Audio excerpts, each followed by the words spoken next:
End up again. Welcome to Caribbean And. This is a series on life in the Caribbean. So this is my take on all things Caribbean, life issues, questions, just topics relating to the Caribbean.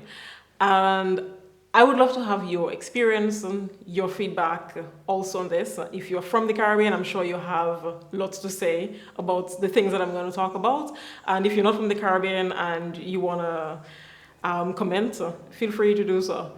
So let's do this. Our first topic for today is blackness. My first encounter with color was when I was somewhere between the ages of 8 to 9. So I was walking home from school. We had to walk maybe anywhere between like 6 to 7 miles to go to school, probably more.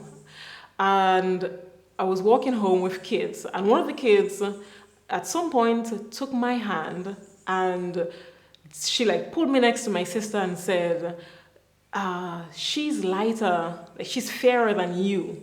And this was my first sort of awareness that we had some difference in terms of like what we looked like, what our skin looked like.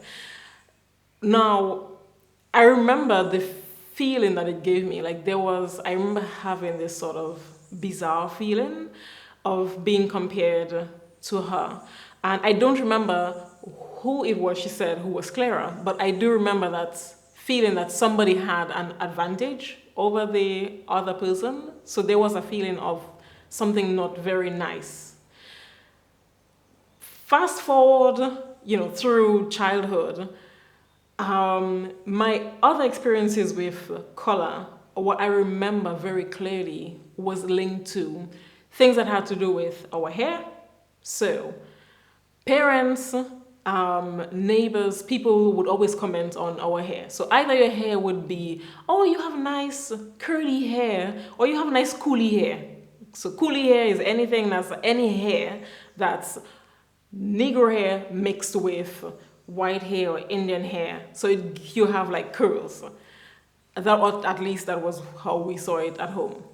And on the other hand, you had people who had like thick, hard hair that was always difficult to handle. So my hair was considered as difficult to handle. When I grew up, I was like, this is even serious? My hair is amazing. What were they talking about? They were like, your hair breaking all the combs. That's what they would say at home.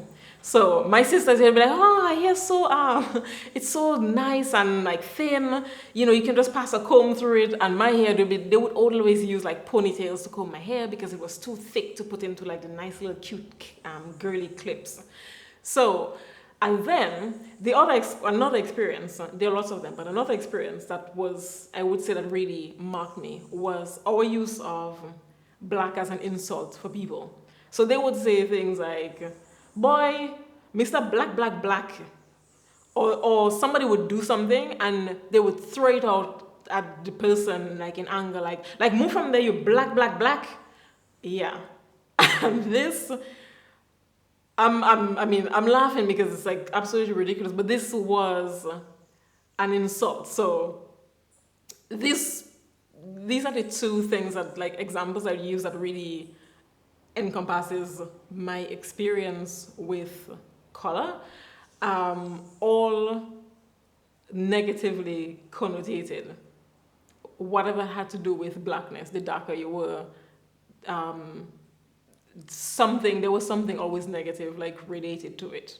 I'm talking about my first experience with color because of everything that's going on right now, and it's really has gotten me thinking, and I think that all of this is linked.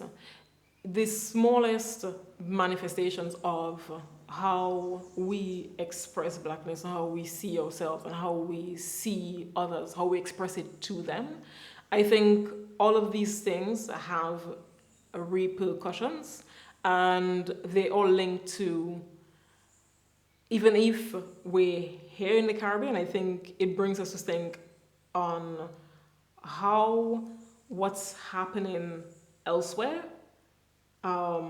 is linked to what's happening here in our islands. How that's also linked to how we see ourselves, how that's linked to how we express ourselves as Black people living in the Caribbean. So this is the end of our first episode. Tell me what's your take on it. And if you're a person living in the Caribbean, I really would like to hear, how you're seeing this as a person in the Caribbean.